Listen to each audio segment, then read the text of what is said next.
Hello friends, आप सभी का आपके अपने YouTube channel legal and social awareness में बहुत बहुत स्वागत है। साथियों, आप पिछले कुछ दिनों से देख रहे होंगे कि पूरे देश में राष्ट्रीय स्तर पर लव जिहाद को लेकर के अचानक चर्चा शुरू हो गई है। कुछ प्रदेशों में तो लव जिहाद को लेकर के बहुत ही सख्त कड़े कानून बनाने की बात कही जा रही है। मध्य प्रदेश और उत्तर प्रदेश में की सरकारें भी लव जिहाद को लेकर के कड़े कानूनों को बनाने की बात कर रही हैं। देश का राष्ट्रीय मीडिया में लव जिहाद को लेकर के बहस चल रही है। इसी लव जिहाद के बहस के बीच में ऑनरेबल इलाहाबाद उच्च न्यायालय, इलाहाबाद हाई कोर्ट के द्वारा लव जिहाद के एक मामले पर एक बहुत ही महत्वपूर्ण फैसला दिया गया। मैं यूँ कहूँ कि ऑनरेबल इलाहाबाद हाई कोर्ट ने यह फैसला देते हुए ऐसे प्रेमी युगलों को एक सुरक्षा कवच प्रदान किया है। दोस्तों साथियों, आज की वीडियो में इसी के बारे में बातचीत करते हैं और देखते हैं कि इस पूरे मामले के फैक्ट क्या थे और इलाहाबाद हाई कोर्ट ने अपने निर्णय में क्या बात कही है। साथियों, उत्तर प्रदेश के कुशीनगर जिले के थाना क्षेत्र बिष्णुपुरा इलाके का एक मामला था। एक लड़की प्रियंका खरवार एक मुस्लिम युवक सलामत अंसारी से प्रेम करती है और प्रेम मोहब्बत के चलते दोनों लोग घर से भाग जाते हैं और लड़की अपना धर्म परिवर्तन कर देती है और प्रियंका खरवार उर्फ आलिया बन जाती है और दोनों लोग 19 अगस्त 2019 को मुस्लिम रीति रिवाज के अनुसार निकाह कर लेते हैं।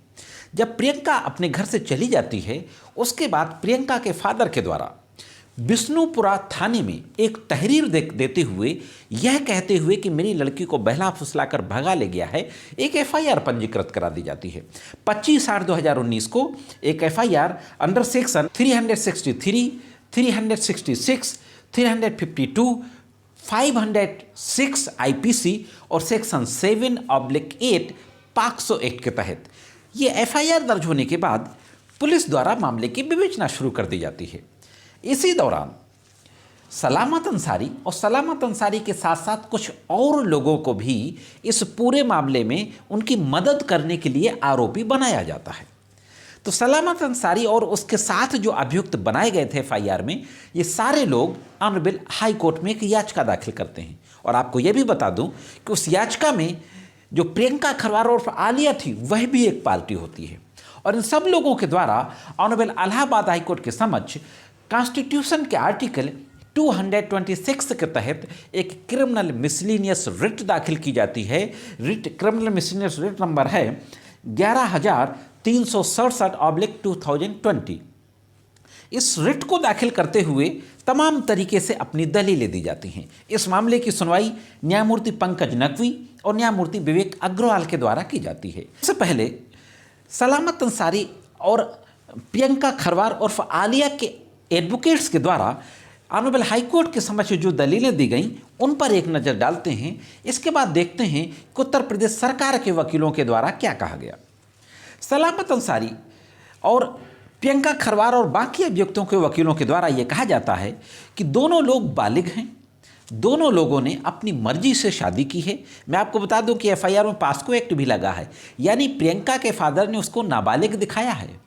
लेकिन यहाँ पर यह दलील दी जाती है कि दोनों लोग बालिग हैं, दोनों लोगों ने मुस्लिम रीति रिवाज से शादी की है और पिछले 1 साल से दोनों लोग हंसी खुशी प्रेम मोहब्बत पति पत्नी के रूप में निवास कर रहे हैं। यह एफआईआर मात्र इस विवाह संबंध को समाप्त करने के उद्देश्य से दर्ज कराई गई है। दोस्तों, इस तरीके की दलीलें याचिकाकर्ता के अधिवक्ता के द्वारा न्यायालय के समक्ष दी जाती हैं।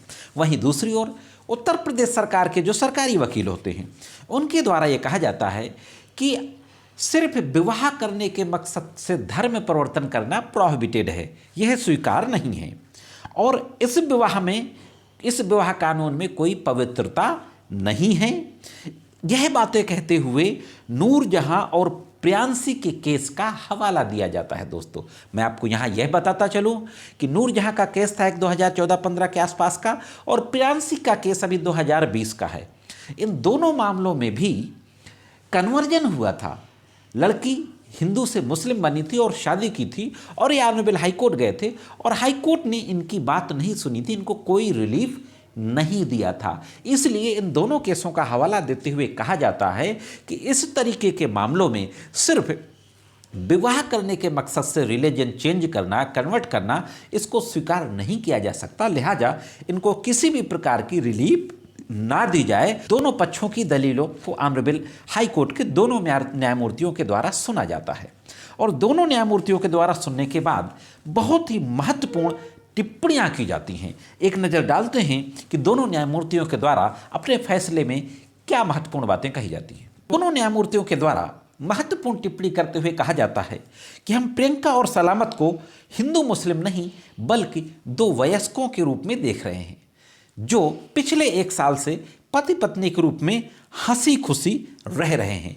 ऐसे में यह अदालत, विशेष रूप से संवैधानिक अदालत, संविधान के अनुच्छेद 21 के तहत गारंटीकृत जीवन और स्वतंत्रता के अधिकार को बरकरार रखने की अनुमति देती है। दोस्तों साथियों, आगे कहते हुए दोनों न्यायमूर्ति यह कहते हैं कि अपनी पसंद के व्यक्ति के साथ रहने का अधिकार जीवन और व्यक्तिगत स्वतंत्रता के अधिकार में निहित है। दोस्तों, और इतना ही नहीं बल्कि यह भी कहा जाता है कि इस अधिकार का उल्लंघन उनके जीवन के मौलिक अधिकार का उल्लंघन होगा।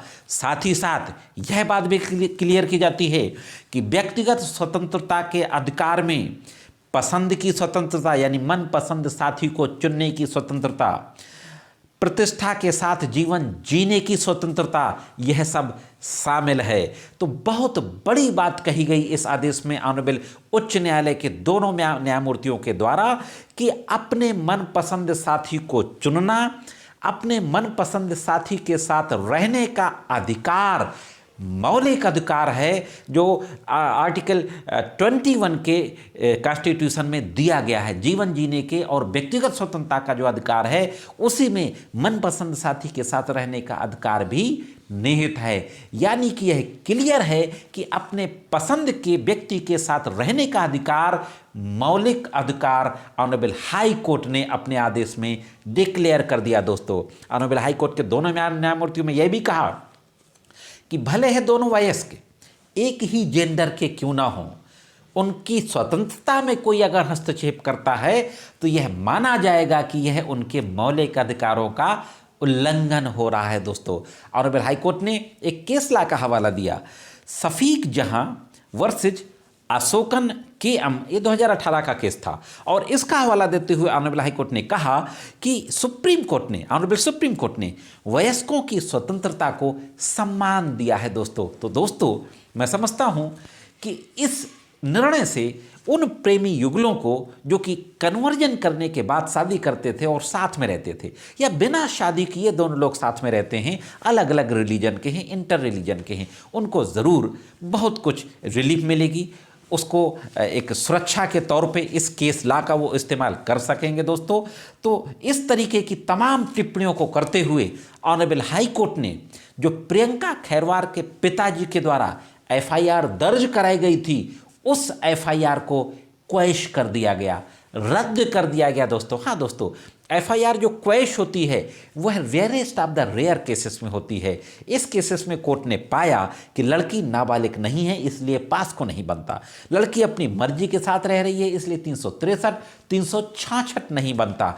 कुल मिला के कोर्ट ने पाया कि प्राइमा फेसाई कोई भी अपराध मेड आउट नहीं होता है और सलामत अंसारी और उसके साथियों के विरुद्ध दर्ज इस FIR को क्वैश कर दिया। यह थी दोस्तों महत्वपूर्ण जानकारी जो मैंने आप तक पहुंचाई। आज की वीडियो में सिर्फ इतना ही।